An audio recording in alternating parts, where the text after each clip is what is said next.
Well, squatters, I hope everybody is super cool.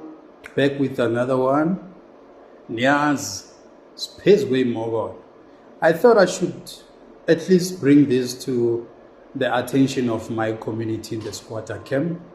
And then it's an issue which is actually kind of a burning issue, and that we all go through this either directly or indirectly, some way. Sorry, we all have had our own fair share. If you've been through things in life, you will actually relate to this story. I want to talk about the beef between Professor J.J. Tabane, who's a news broadcaster, radio personality. You know, he's a professor. I know him for being a professor because now, he's a professor. And the Power FM chairman. So these two chaps are actually both influential in our community space. And equally, they inspire me personally. I want to talk about myself. They inspire me personally in different ways. This one is a media personality. He's so good. He's, Leonard is someone who is very influential. His views and everything, he's always authentic. JJ is someone who's not scared of the white media and all of that. And when there's an issue, he just hits directly, And I will always have so much respect for a Groot man. And then at the same time, I've got the chairman, Given Mkhari, is also influential to me because he actually is the owner of Power FM, and he has had a huge influence in people's lives, including JJ, by the way.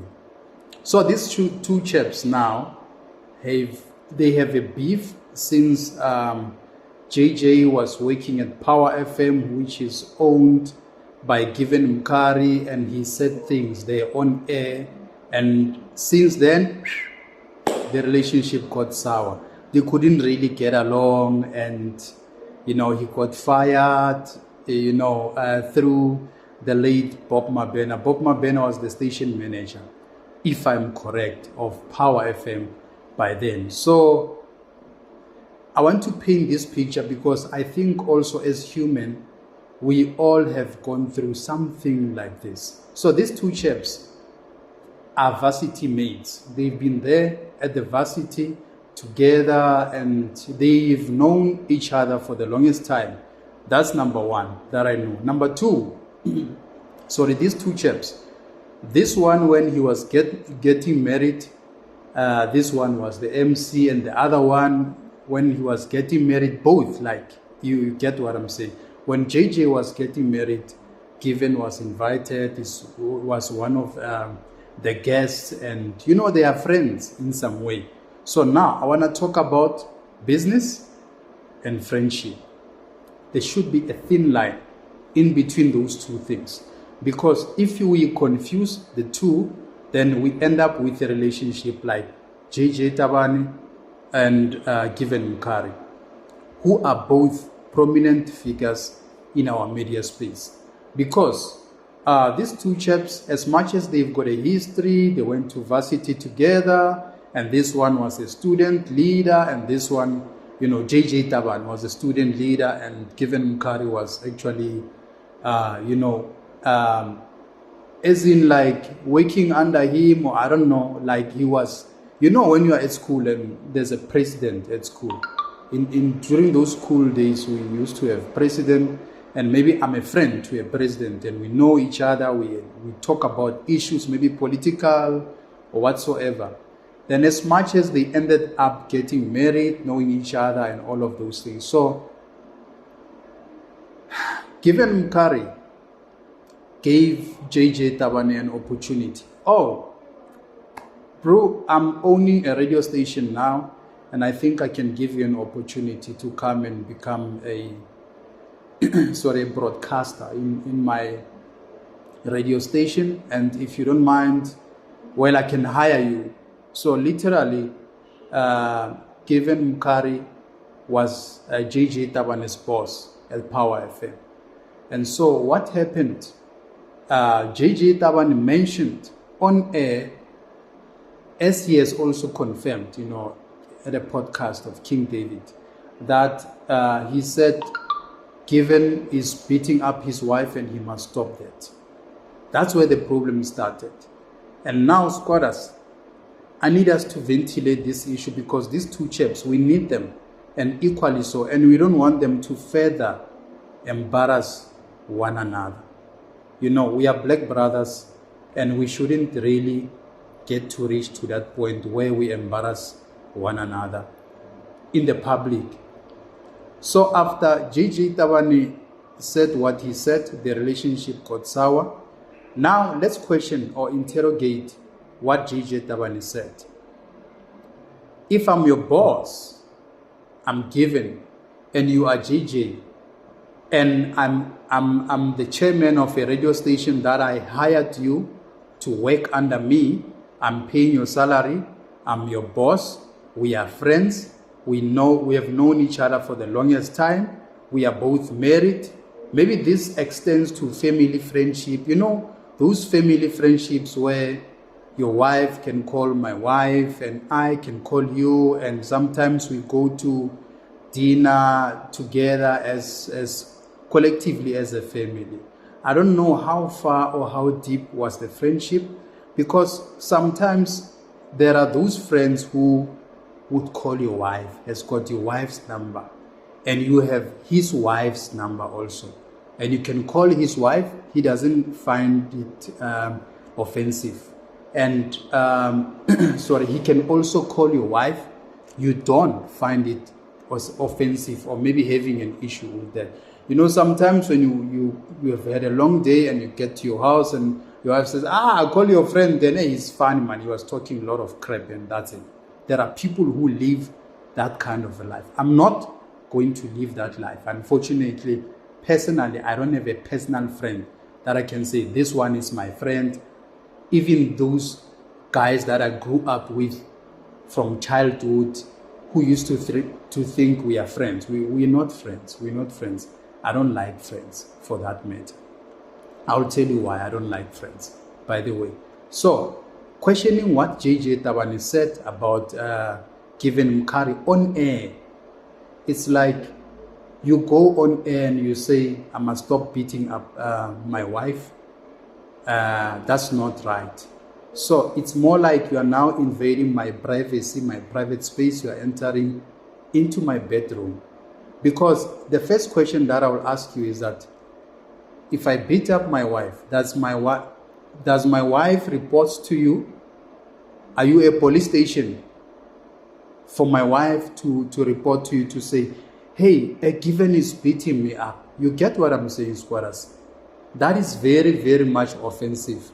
And it's showing those skeletons that it's either there is some sort of communication. That's why I'm saying we don't know how far or how deep the friendship was.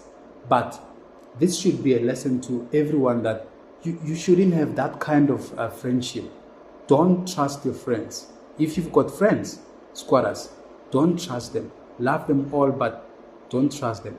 They mustn't cross that line of calling your wife in your absentia, and in fact, they shouldn't really have your wife's number for that matter. Maybe, I don't know, maybe because isn't we're living in 2025 and there's a lot of technology and there's a lot of new rules, marriages, and all of that, but traditionally it shouldn't have happened. And then if my wife reports to you that I was beating her last night, what does she expect you to do or to say? Like, it's quite offensive. So yes, I understand Mr. Given Mkhari for him to take the decision that he took then. And if it offended JJ, what is it that really offended him? Because he's the one who went on air. I mean, man to man, we can address this. If you got some problem or you hear something from my wife, call me and say, hey, listen, Man, I hear this from your wife and I don't know what to do. Come, let's talk. Let's have some coffee and, and talk. Or let's have lunch and man-to-man talk. And I don't think as a man, I should be subjected to tell you each and every problem that I have in my house because you are a friend. No. To a friend, if you've got a friend, you are not subjected to tell them everything. My wife didn't want to, like, you can't be really telling your friend everything, every aspect, even entering into your bedroom news and saying whatever. I don't think it's appropriate.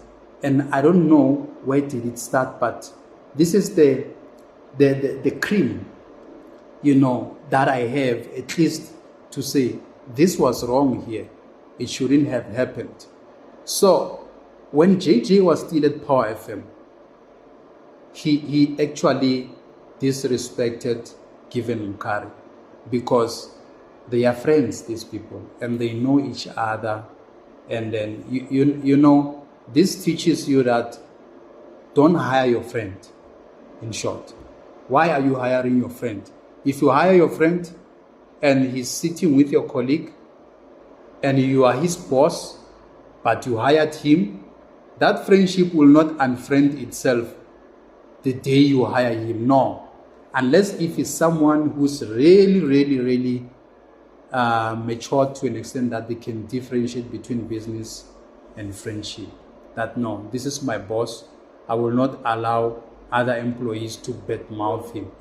If someone can go to that extent of talking about you on air with your airtime on your radio, so it's like they can also help your employees to take you down in some instance. When your employees are planning to go to the CCMA to report you about things and all of that, so he will also play that part to influence them, which is something that now it's questioning trust, it's questioning where to draw the line and all of those kind of issues. So I can see that this is because it went too far, and by now they even have taken each other to court and all of those things.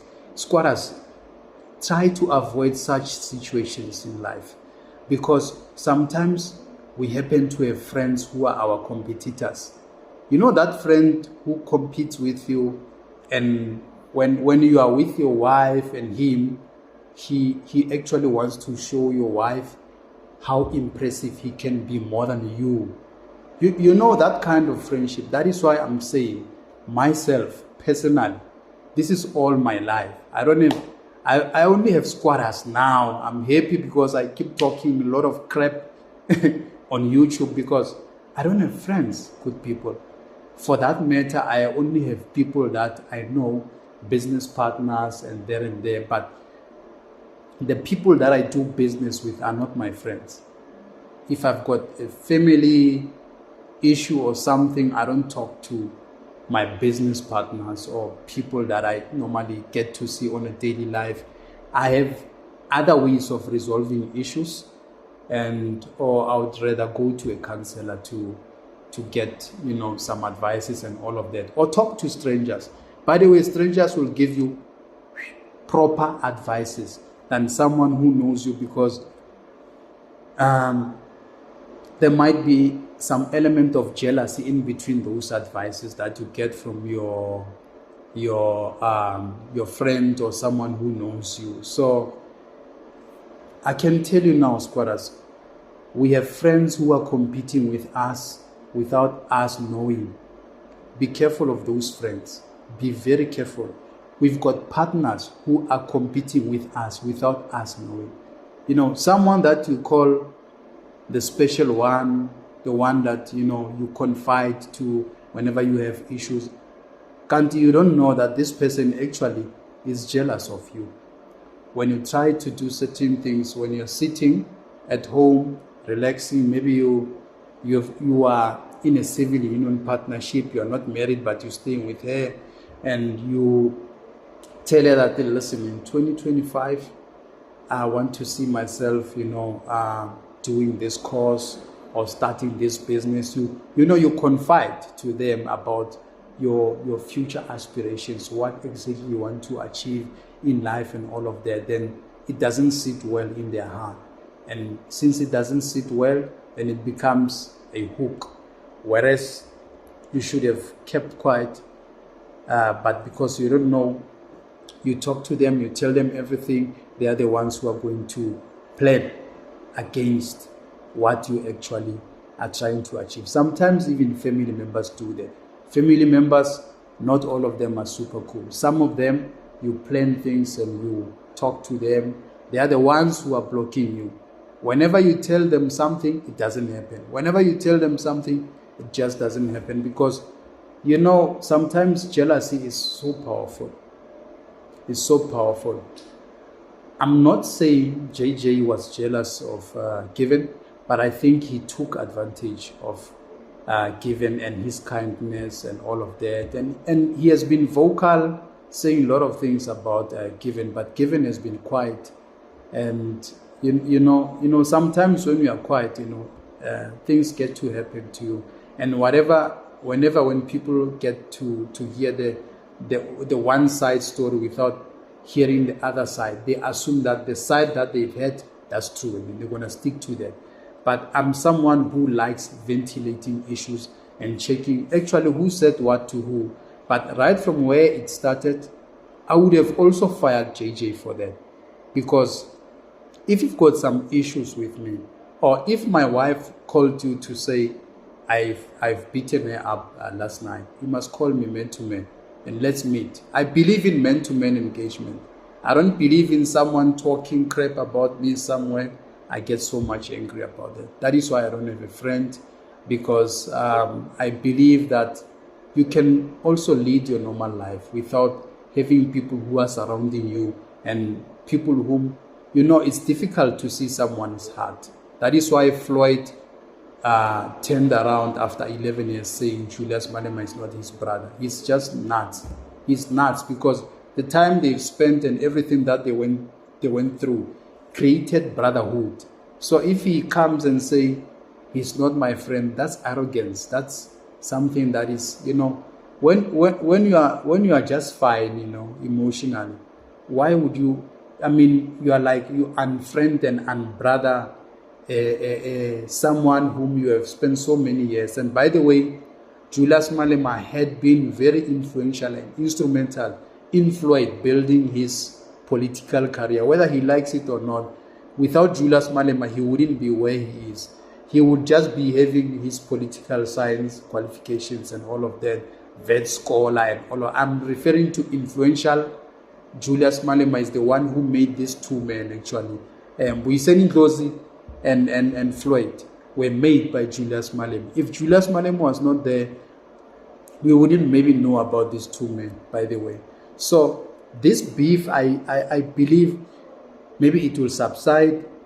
They will be able to resolve their issues as men, but it's worrisome when you see now a kind of friendship which was mixed with business, pleasure and everything there, becoming now an explosive device that really blows, onto their faces. And then it's so sad, man, because, these issues, they can even lead to divorces and all of that. Maybe this one accusing, the other one that, you are seeing my wife. This is the reason why you undermine me. This is the reason why you happen to know. Because if my wife tells me, I'll ask, if I hear my friend talking about my bedroom issues, I will ask my wife, where did this man hear this about this? That's what I will be called. So it raises so many questions that really you can see that someone really crossed the line here. And it shouldn't have happened. And also me, personally, I wouldn't have taken it lightly because this person is trying to destroy your marriage. Because, talking on the radio, everybody listening, and then when you say, I was beating up my wife, I must stop doing that, why don't you come to me? So, yeah, man, it's JJ, you were wrong. on that one, I don't know about other things or other issues. Maybe there might be underlying issues which we don't know between you and Bragiv. But on that part of you saying he must stop beating up his wife or on air, so it's very, that was very, very harsh, and then I hope you will also recognize where you actually, cross the line. And even if you try to actually mend this relationship or friendship, like kind of, or family ship or what, it's not gonna work, because even myself, I know you better now. I'll be very careful and say, no, bro, that's fine. You can stay there, and I'll continue with my life. This thing teaches us that we shouldn't really rely on friendship. Friendship has cost people marriages, has cost people businesses and jobs and everything. People have lost everything because of friends. So friendship, business ship, yes, we can be business partners and all of that. That kind of a relationship from a business point of view. But friendship, to me, it's not important. It's not really important, and we shouldn't really, have friendship, because look, JJ and Given Mkhari. Now the wives are watching a movie now. Both wives, JJ's wife, and when two men are fighting and there's women who are spectators, every man wants to prove a point to say, hey, I'm stronger than this one. Did you see me, my wife? Did you see me? I was tough there, man. What do we gain, gentlemen? What do you want to benefit out of this thing? Huh? Let's leave our women, our wives, out of it. The both of you, the two of you, what do you stand to benefit? Nothing. It's just show off. Please, I don't know, squatters. Thank you to the new subscribers. Welcome to Squatter Camp Podcast. We keep engaging, and please click that notification bell. Subscribing is for free. Please keep on subscribing, those who have not done so. I'm so much grateful with my community, and always be humble. Sharp squatters.